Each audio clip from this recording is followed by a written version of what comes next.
د ننګرهار ملي امنیت ځانګړو ځواکونو په بېلابېلو عملیاتو کې 6 تنه وسلوال نیولي دي. د ننګرهار والي شاه محمود میاخیل وایي د ملي امنیت ځانګړو ځواکونو په جلال آباد ښار کې 3 تنه وسلوال طالبان، یو د لشکري طیبه غړی، یو قاتل او یو د داعش ډلې فعال غړی چې غوښتل یې دلته حکومت ضد کړنې ترسره کړي نیولي دي. 3 کسه طالبان چې فعال غړي وو هغې ونیولي دي.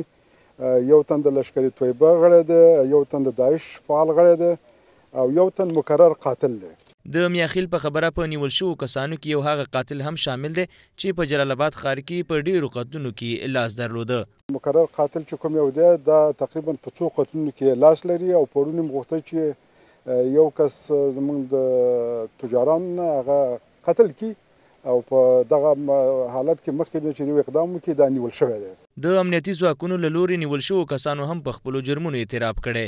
هغه زه چې د هغې ځای نه بیا را روان شوم 9 بجې وې چې رالمه نو 1 بجې کې هلته ښار کې مې ډوډۍ وخوړه او زه بیا تو ته انتظار وم نو چې داسې ویل چې 3 بجې دا خلک ما ته راورسېدل. دا ډله چې وه دا د لشکر طیبې ډله وه او کوارډ نه چې راغلم د هغه مشر نوم نه راځي خو منصري کې چې راولېږ نو منصري پنجابی و.